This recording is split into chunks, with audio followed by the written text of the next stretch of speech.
ತುರ್ತು ವೈದ್ಯಕೀಯ ಚಿಕಿತ್ಸೆಗಾಗಿ ಕೇರಳದಿಂದ ಆಗಮಿಸುವ ರೋಗಿಗಳಿಗೆ ಕರ್ನಾಟಕ ಪ್ರವೇಶಿಸಲು ಅವಕಾಶ ಮಾಡಿಕೊಡುವುದಕ್ಕಾಗಿ ಉಭಯ ರಾಜ್ಯಗಳ ಗಡಿಗಳಲ್ಲಿ ಕರ್ನಾಟಕವು ವಿಧಿಸಿರುವ ದಿಗ್ಬಂಧನವನ್ನು ತೆಗೆದುಹಾಕಬೇಕೆಂದು ಕೇರಳ ಹೈಕೋರ್ಟ್ ಕೇಂದ್ರ ಸರ್ಕಾರಕ್ಕೆ ನಿರ್ದೇಶನ ನೀಡಿದೆ. ಕೊರೋನಾ ವೈರಸ್ ಹರಡುತ್ತಿರುವ ಹಿನ್ನೆಲೆಯಲ್ಲಿ ಉಭಯ ರಾಜ್ಯಗಳ ಗಡಿ ರಸ್ತೆಗಳಲ್ಲಿ ತಡೆಗಳನ್ನು ನಿರ್ಮಿಸಿರುವುದನ್ನು ಪ್ರಶ್ನಿಸಿ ಸಲ್ಲಿಸಲಾಗಿರುವ ಸಾರ್ವಜನಿಕ ಹಿತಾಸಕ್ತಿ ಅರ್ಜಿಗೆ ಸಂಬಂಧಿಸಿ ವಿಚಾರಣೆ ನಡೆಸಿದ ನ್ಯಾಯಮೂರ್ತಿಗಳಾದ ಎಕೆ ಜಯಶಂಕರನ್ ನಂಬ್ಯಾರ್ ಹಾಗೂ ಶಾಜಿ ಪಿ ಚಾಲಿ ನೇತೃತ್ವದ ನ್ಯಾಯಪೀಠ ಈ ಮಧ್ಯಂತರ ಆದೇಶವನ್ನು ನೀಡಿದೆ.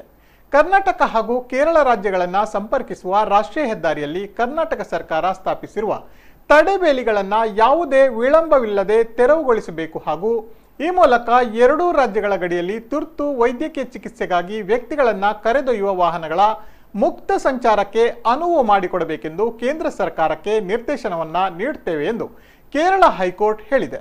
ಆರೋಗ್ಯ ಸೇವೆಗಳನ್ನು ಪಡೆಯುವುದಕ್ಕೆ ಅವಕಾಶವನ್ನು ನಿರಾಕರಿಸುವುದು ಸಂವಿಧಾನದ 21ನೇ ವಿಧಿಯ ಉಲ್ಲಂಘನೆ ಎಂದು ಅದು ಹೇಳಿದೆ. ಈ ವಿಚಾರವಾಗಿ ಕೇಂದ್ರ ಸರ್ಕಾರವು ತ್ವರಿತವಾಗಿ ಕಾರ್ಯಪ್ರವೃತ್ತವಾಗುವುದೆಂಬುದನ್ನು ತಾನು ನಿರೀಕ್ಷಿಸುವುದಾಗಿಯೂ ನ್ಯಾಯಾಲಯ ಹೇಳಿದೆ. ಆರೋಗ್ಯ ಸೇವೆಗಳನ್ನು ಪಡೆಯುವುದಕ್ಕಾಗಿ ಅವಕಾಶವನ್ನು ನಿರಾಕರಿಸುವುದು ಸಂವಿಧಾನದ 21ನೇ ವಿಧಿಯ ಉಲ್ಲಂಘನೆ ಎಂದು ಅದು ಹೇಳಿದೆ.